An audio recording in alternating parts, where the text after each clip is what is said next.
എല്ലാവർക്കും സത്സംഗ് വിത്ത് ഋഷിയിലേക്ക് വീണ്ടും സ്വാഗതം. നമ്മളിന്ന് സംസാരിക്കാൻ പോകുന്ന വിഷയം നാമജപം. നാമജപത്തിനെക്കുറിച്ച് ഞാൻ 2-3 വീഡിയോ ചെയ്തിട്ടുണ്ടെങ്കിലും എല്ലാവർക്കും ഏറ്റവും കൂടുതലുള്ള സംശയം എങ്ങനെയാണ് ഒരു നാമം തിരഞ്ഞെടുക്കുന്നത് എന്നതാണ്. സാർ നാമജപത്തിനെക്കുറിച്ച് കുറേ പറഞ്ഞു, പക്ഷേ എങ്ങനെയാണ് ഞാൻ എൻ്റെ നാമം അറിയുന്നത്? എങ്ങനെയാണ് ഒരു നാമം തിരഞ്ഞെടുക്കുന്നത്? ഒരുപാട് മിഥ്യാധാരണകളുണ്ട് നാമജപത്തിനെക്കുറിച്ച്. ഈവൻ പല ആൾക്കാരും പല രീതിയിലുള്ള ചോദ്യങ്ങൾ നാമജപത്തിനെക്കുറിച്ച് ചോദിക്കാറുണ്ട്. അത് ഞാൻ വഴിയെ പറയാം. എങ്ങനെയാണ് ഒരു നാമജപം തിരഞ്ഞെടുക്കേണ്ടതെന്ന് വ്യക്തമായി ഈ വീഡിയോ നിങ്ങൾ പൂർണ്ണമായി കണ്ടാൽ മനസ്സിലാവും. അറ്റവും മൂലയും ഓടിച്ചിട്ട് കണ്ടു കഴിഞ്ഞാൽ നിങ്ങൾക്കത് മനസ്സിലാവില്ല. പൂർണ്ണമായി, ഇതൊരു ചെറിയ വീഡിയോ ആണ്, നിങ്ങൾ പൂർണ്ണമായി ഇത് കാണുക, നിങ്ങൾക്കതിൻ്റെ വ്യക്തത വരും എന്നുള്ളത് കാര്യത്തിൽ യാതൊരു സംശയമില്ല. നാമം അറിയാം, മന്ത്രം അറിയാം അല്ലേ? മന്ത്രം എന്ന് പറഞ്ഞാൽ മനനാത്രായതേ ഇതി മന്ത്ര എന്നാണ്. അതായത് മനനം ചെയ്യുന്നവനെ രക്ഷിക്കുന്നതാണ് മന്ത്രം. അപ്പോൾ മന്ത്രമായാലും നാമമായാലും ഇതേ എഫക്റ്റ് തന്നെയാണ്. നാമം എന്ന് പറയുന്നത് ഹൈ കോൺഷ്യസ് ആയിട്ടുള്ളൊരു ഹൈലി പവർഫുൾ ആയിട്ടുള്ളൊരു വേർഡാണ്. അത് നമ്മളുടെ കോൺഷ്യസ്നെസ്സിനെ ഉയർത്തും, താഴേത്തുള്ള ചക്രത്തിൽ നിന്ന് മുകളിലേക്ക്. ഇതെല്ലാം ഞാൻ കഴിഞ്ഞ വീഡിയോയിൽ പറഞ്ഞിട്ടുള്ളതാണ്. എങ്ങനെയാണ് ഒരു നാമം തിരഞ്ഞെടുക്കേണ്ടത്? നമ്മളൊരു നാമം തിരഞ്ഞെടുക്കേണ്ടത് നമ്മളൊരു യൂട്യൂബിൽ ആരെങ്കിലും പറയുകയാണ് ഈ നാമം ചൊല്ലൂ ഭയങ്കര നല്ലതാണ്, ഇങ്ങനെ കേട്ടിട്ടല്ല. നാമം എന്ന് പറഞ്ഞത് ഞാൻ പറഞ്ഞു, നാമം എന്ന് പറഞ്ഞു കഴിഞ്ഞാൽ നമ്മൾ ഒരു നിശ്ചിത സമയത്ത് ഒരു മണിക്കൂറോ 2 മണിക്കൂറോ അരമണിക്കൂറോ 15 മിനിറ്റോ മാത്രം ചെയ്യുന്ന ഒന്നല്ല. നാമം എന്ന് പറയുന്നത് നിരന്തരം നമ്മളുടെ ഒരു സന്തത സഹചാരിയായി നമ്മളുടെ കൂടെ കൊണ്ടു നടക്കുന്ന ഒരു കാര്യമാണ് നാമം. നമ്മളുടെ ശ്വാസോച്ഛ്വാസം പോലെ അത്രയും ഇൻറ്റിമേറ്റായിട്ട് നമ്മളുടെ കൂടെ കൊണ്ടു നടക്കേണ്ട ഒരു കാര്യമാണ് നാമം. അത് ഒരു പക്ഷേ നമുക്ക് ഒരു നിശ്ചിത സമയമൊക്കെ ചൊല്ലാമെങ്കിലും നിരന്തരവും അത് ചൊല്ലേണ്ടതാണ്, നമ്മൾ വെറുതെ ഇരിക്കുമ്പോഴുമല്ല. അപ്പോൾ അങ്ങനെ ചൊല്ലേണ്ട ഒരു കാര്യം നമുക്ക് ഏറ്റവും അടുപ്പം തോന്നുന്നൊരു നാമമായിരിക്കണം. ഏറ്റവും അടുപ്പം തോന്നുന്നത് ഇപ്പോൾ ശ്രീരാമൻ്റെ ഒരുപാട് നാമങ്ങളില്ലേ ഇല്ലേ? അപ്പോൾ എല്ലാ നാമവും കേട്ട് കഴിഞ്ഞാൽ നമുക്കൊരു നല്ല ഫീലിംഗ് ഉണ്ടാവില്ല തുടക്കത്തിൽ. ചില നാമങ്ങളായിരിക്കും. ഇപ്പോൾ പാട്ടുകൾ, കൃഷ്ണൻ്റെ ഒരുപാട് പാട്ടുകളുണ്ട്. എല്ലാ പാട്ടും കേട്ട് കഴിഞ്ഞാൽ നമുക്ക് കൃഷ്ണൻ്റെ പാട്ടാണെന്ന് കരുതി എല്ലാ പാട്ടും നമുക്ക് ആനന്ദിക്കാൻ സാധിക്കുന്നുണ്ടോ തുടക്കത്തിൽ? ഇല്ല. ചില പാട്ടുകൾ ഭയങ്കര ഇഷ്ടമായിരിക്കും, ചില പാട്ടുകൾ കുറച്ച് ഇഷ്ടമായിരിക്കും, ചില പാട്ടുകൾ അത്ര വലിയ ഫീലൊന്നും തോന്നത്തില്ല. അതേപോലെ തന്നെ നാമവും അതേപോലെ തന്നെയാണ്.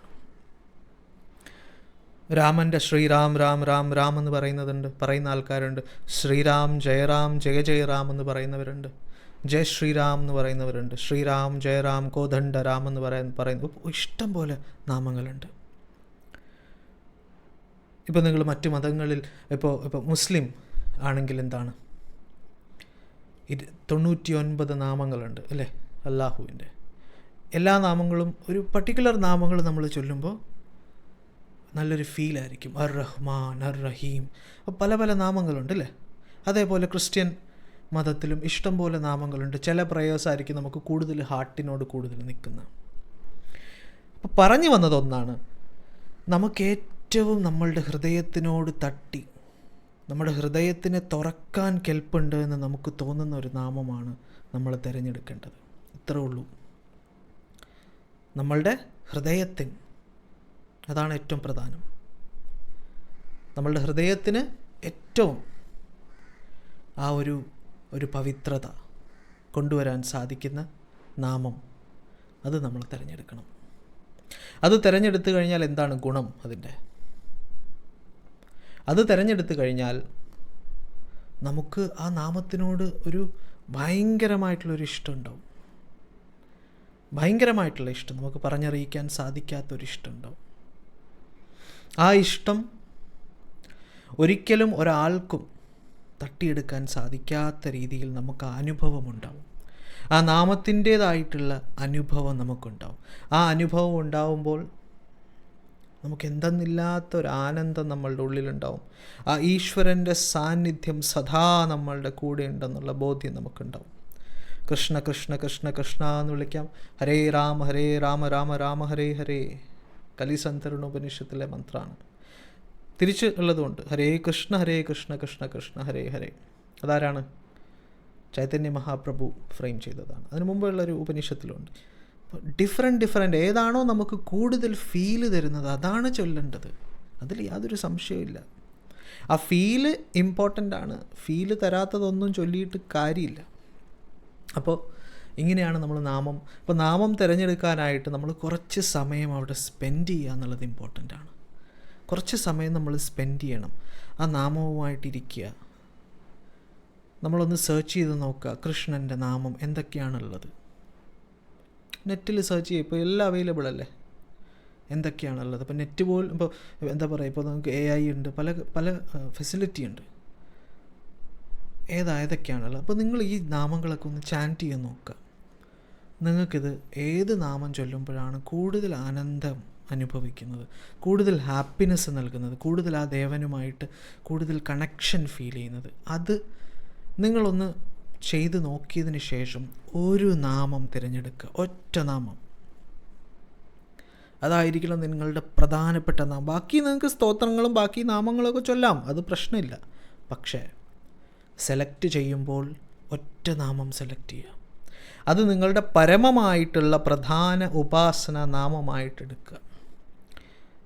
ആ നാമം നിങ്ങൾ ഒരു നിശ്ചിത സമയം നിങ്ങൾക്ക് ചെയ്യാം. ഒരു 15 മിനിറ്റ് ദിവസം ചെയ്യാം, അരമണിക്കൂർ ചെയ്യാം, 1 മണിക്കൂർ, നിങ്ങളുടെ ഇഷ്ടമാണ്. നിങ്ങളുടെ ആരോഗ്യസ്ഥിതിയും എല്ലാം നോക്കിയതിന് ശേഷം ആ ജപം നിങ്ങൾക്ക് ചെയ്യാം. മനസ്സിൽ തുടക്കത്തിൽ എപ്പോഴും ഉറക്കെ ചൊല്ലുന്നതാണ് നല്ലത്. തുടക്കക്കാർക്ക് ഉറക്കെ തന്നെയാണ് നാമം ചൊല്ലുന്നത് നല്ലത്. ഉറക്കെന്ന് വെച്ച് കഴിഞ്ഞാൽ ബാക്കിയുള്ള വീട്ടുകാർക്ക് ശല്യം ഉണ്ടാകുന്ന രീതിയിലല്ല, നമുക്ക് സ്വയം കേൾക്കുന്ന രീതിയിൽ. അതിനുശേഷം എന്താണ്, നമ്മൾ വെറുതെ ഇരിക്കും, ഫ്രീ ആയിട്ടിരിക്കും. നമ്മൾ പറയത്തില്ലോ ഒന്നും ചെയ്യാനല്ല, ബോറടിച്ച് ഈ നാമം അങ്ങോട്ട് ചാൻറ്റ് ചെയ്യുക. അത് നമുക്ക് ഒരു വിസ്പർ ചെയ്യുന്ന പോലെ രാമ രാമ രാമ രാമ ഇങ്ങനെ വിസ്പർ ചെയ്യുന്ന പോലെയോ, അല്ലെങ്കിൽ എന്താണ് അതിനേക്കാളും സ്വരം താഴ്ത്തി രാമ രാമ രാമ രാമ രാമ രാമ ഇങ്ങനെ ചെയ്യാം. അല്ലെങ്കിൽ എന്താണ് നമുക്ക് മനസ്സിൽ ചാൻറ്റ് ചെയ്യാം, അല്ലെങ്കിൽ എഴുതാം, ഇങ്ങനെയൊക്കെ ചെയ്യാം. ഇത്രയും ചെയ്താൽ മതി. ഇത്രയും ചെയ്യുമ്പോഴേക്കും നമ്മളുടെ ആ സാധന ഉയർന്നു നിങ്ങൾക്ക് തന്നെ ഫീൽ ചെയ്യാൻ പറ്റും. നിങ്ങളുടെ നാമം നിങ്ങളെ രക്ഷിക്കുന്നത് നിങ്ങൾക്ക് ഫീൽ ചെയ്യാൻ കഴിയും. നിങ്ങളുടെ നാമം കൊണ്ട് നിങ്ങളുടെ ഈശ്വരീയ സാന്നിധ്യം നിങ്ങളിലേക്ക് വരുന്നത് ഫീൽ ചെയ്യുക. നിങ്ങൾ ആരെയാണോ ജപിക്കുന്നത്, ആരുടെ നാമമാണോ ജപിക്കുന്നത്, അവരെ നിങ്ങൾ പരമമായിട്ട് അവരാണ് സച്ചിദാനന്ദ പരബ്രഹ്മം എന്നുള്ള ഉറച്ച വിശ്വാസത്തോടു കൂടി പ്രാർത്ഥിക്കുക. പേരിൽ വിഷയമില്ല, നിങ്ങൾ ഏത് പേരാണോ വിളിക്കുന്നത് ആ പേര് അവർ സച്ചിദാനന്ദ പരബ്രഹ്മം പരമമായിട്ടുള്ള ഈശ്വരനാണെന്ന് സങ്കല്പിച്ച് നിങ്ങൾ ആ നാമം ചൊല്ലുക. ഉറപ്പായിട്ടും നിങ്ങൾക്ക് മാറ്റങ്ങളുണ്ടാവും. ഇങ്ങനെയാണ് നാമം തിരഞ്ഞെടുക്കേണ്ടത്. ഇങ്ങനെ തിരഞ്ഞെടുക്കാവുള്ളൂ. ഇങ്ങനെ തിരഞ്ഞെടുത്താൽ നിങ്ങൾക്ക് ജീവിതത്തിൽ അഭിവൃദ്ധി, വിജയം, എല്ലാത്തിനും ഉപരി ആത്മീയമായിട്ടുള്ള ഒരു അപ്ലിഫ്റ്റ്മെൻറ്റ് ഉണ്ടാകും എന്നുള്ളതിൽ യാതൊരു സംശയവും ഇല്ല. നിങ്ങൾ തുടർച്ചയായി ചെയ്യുകയാണ്. ഇന്ന് നാമം ചൊല്ലും, നാളെ ചൊല്ലത്തില്ല, പിന്നെ അങ്ങനെ ചൊല്ലിയിട്ട് കാര്യമില്ല. ഞാൻ പറഞ്ഞില്ലേ, ശ്വാസം എങ്ങനെയാണോ അതേപോലെ അതിന് സിമിലറായിട്ട് നാമത്തെ നിങ്ങൾ കൊണ്ടു നടക്കുക. എപ്പോഴും സദാ കുക്ക് ചെയ്യുമ്പോഴും ചൊല്ലാം, ഇരിക്കുമ്പോൾ ചൊല്ലാം, എന്തെങ്കിലും യാത്ര ചെയ്യുമ്പോൾ ചൊല്ലാം, എപ്പോൾ വേണമെങ്കിലും ഇത് ചൊല്ലാം. മനസ്സിലായില്ലേ? നിങ്ങൾക്ക് ചൊല്ലാൻ പറ്റാത്ത സന്ദർഭങ്ങളിൽ ഇത് കേൾക്കാം. പക്ഷേ നാട്ടുകാരുടെ അടുത്ത് പറഞ്ഞുകൊണ്ട് കിടക്കുന്നത് ഞാൻ ഈ നാമം സാധനയെക്കുറിച്ച് നമ്മൾ പരമാവധി നമ്മളുടെ ഉള്ളിൽ തന്നെ ഒരു സീക്രട്ടായിട്ട് വെച്ചിരിക്കുക. ഇതെല്ലാം തുടക്കത്തിലാണ്. നമ്മളൊരു സക്സസ്, നമ്മൾ ആ ഒരു സാധനയുടെ രുചി, ആ നെക്ടാർ എന്ന് പറയും, ആ രുചി അനുഭവിച്ച് തുടങ്ങുന്നത് വരെയെങ്കിലും നമ്മളിൽ മാത്രം ഒതുക്കി വെക്കുന്നതാണ് ഏറ്റവും നല്ലത്. അപ്പോൾ എല്ലാവർക്കും നിങ്ങളുടെ ഗ്രൂപ്പിൽ ജോയിൻ ചെയ്യാനുള്ള ലിങ്ക് ഡിസ്ക്രിപ്ഷനിൽ കൊടുത്തിട്ടുണ്ട്. അതിനകത്ത് നമുക്ക് ഡൗട്ട് ക്ലിയറൻസ് സെഷനും അല്ലാതെയുള്ള സെഷൻസും എല്ലാം വെക്കുന്നതാണ്. നിങ്ങൾക്ക് ജോയിൻ ചെയ്യാവുന്നതാണ്. അപ്പോൾ എല്ലാവർക്കും എല്ലാവിധ നന്മകളും എല്ലാവിധ അനുഗ്രഹങ്ങളും ദൈവികമായിട്ടുള്ള അനുഭവങ്ങളും ഉണ്ടാകട്ടെ എന്ന് പ്രാർത്ഥിക്കുന്നു. നമുക്ക് അടുത്ത വീഡിയോ ആയിട്ട് വീണ്ടും കാണാം. Thank you.